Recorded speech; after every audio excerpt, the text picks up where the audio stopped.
Hello everybody, this is Fernando for the latest Ghosts and Spirits video. While I'm waiting for more of your suggestions here for this next go-around videos for my playlist, I thought I would mix this impromptu suggestion here, something that actually came about when I was reading the latest book on my Cryptids and Monsters videos, the book that's called Occult Investigator, Real Cases from the Files of X Investigations.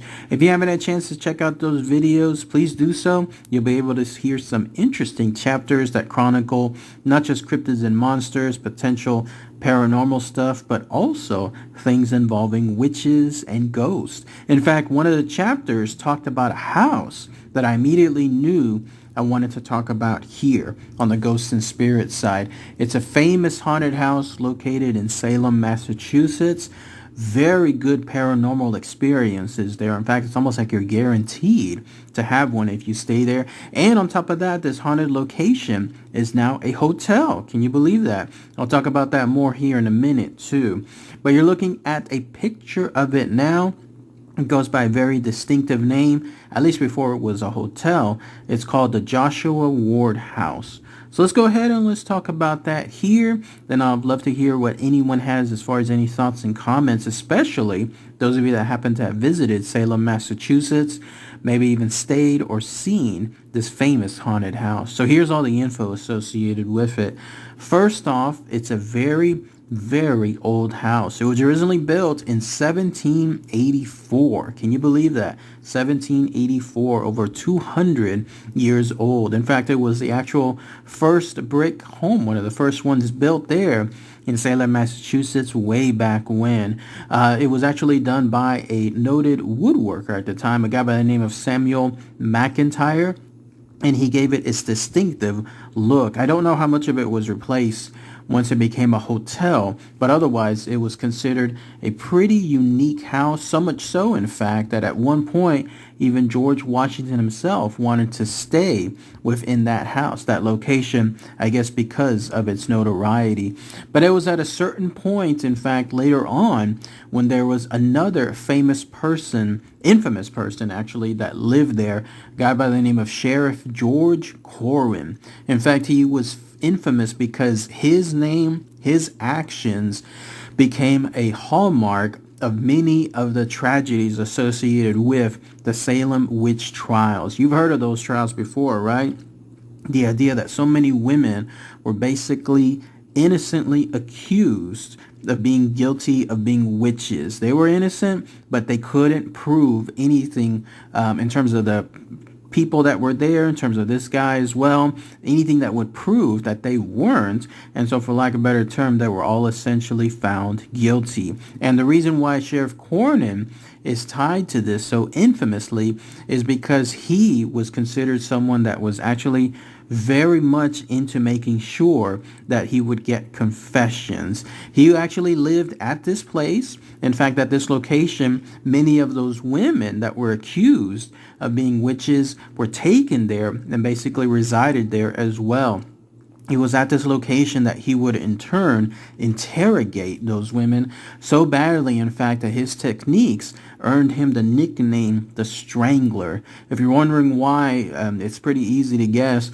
Essentially, he would tie, his interrogation involved tying something on the neck of his victims, and it would tie to their ankles as well, and this would cause the neck itself to basically tighten to the point where blood was actually gushing out of their noses. He would do this as a way to get their quote-unquote truth out of them in terms of them being witches. The problem with this, though, if it wasn't obvious already, is that these forms of interrogations caused the women to eventually say they were, even if they weren't.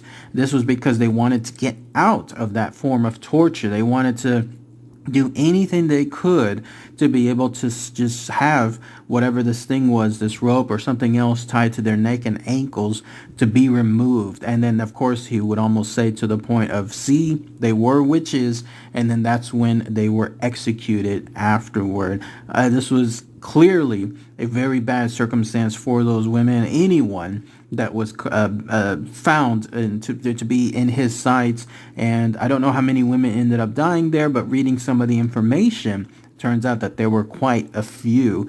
And so this all happened within that house. The torturing, the also them being found guilty, and then later on being executed. I don't think they were executed actually in that household, but still the idea that this the actions that led to their execution came from this origin would cause this house to later become haunted afterward. In fact, here's some of the noted circumstances associated with the hauntings.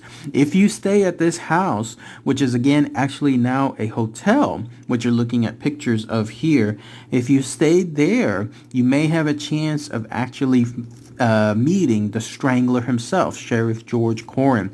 This is because there have been multiple witnesses who have stated that they were almost strangled by an unseen pair of hands while they were around that area. No one knows exactly who those hands are tied to, but one can presume, I guess, it is the Strangler himself. There are others that state that there's this candle wax that almost seems to be within the rooms as well, even though the rooms are not supposed to have any candles. In other words, they weren't there before, and then all of a sudden people will see candles within the rooms. I don't know what exactly those are supposed to represent, but it's not hard to guess either that those are probably tied to maybe some of those poor women. Maybe this was some of the final, lasting things that they would see in their rooms, probably by themselves in darkness, and all they had was a candle. That's the only thing that I would presume in something along those lines.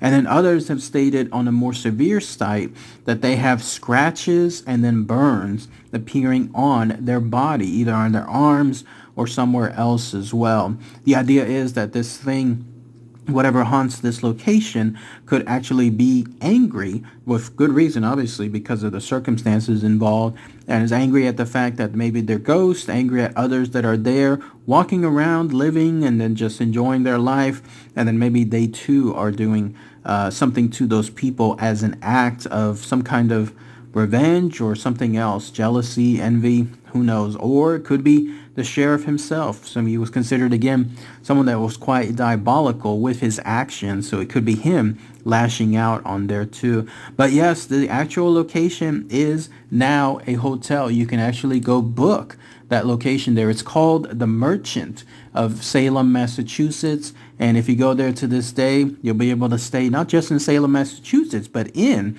this location itself, the haunted house as well. I checked out the website for the location. I didn't see, obviously, like any mentions associated with ghosts. It's probably another one of those circumstances where location doesn't want to have that type of action tied to it. It looks pretty on the inside, at least when it comes to the rooms. Pretty expensive too. The lowest costing room that I saw was about $150 without fees, without taxes as well. And that was once in a lifetime type stuff. All the rest of the days, it was almost like in a $300, $400 range. So if you have the money, you have the time, and you wanted to go stay in an actual haunted house that was used during the Salem, Massachusetts witch trials, at least a link to it, this is the location you can go stay at. So it's interesting. I'm wondering if it would be something that I would stay at as well. It would have to be very cheaper, in other words, for me to do so. But that's an area that you can go, maybe encounter some of this strange phenomenon. And then who knows, you may be able to see any other type of activity there if you're a tourist or if you're a ghost hunter too. But that's pretty much it. That's all the information associated with the Joshua Ward house. So if anybody has any more info, anything else I might have missed as far as this location, please post it below. There was even some interesting tidbits associated with a time period of this house being torn down. Like at one point it was set to be demolished back in 1944, but either through some kind of divine intervention or some other type of pure coincidence and pure happen chance, there was money raised to stop it, because originally it was going to be destroyed to make the street, I guess, in that area even widened further. But it was stopped in time. The money was raised to do so.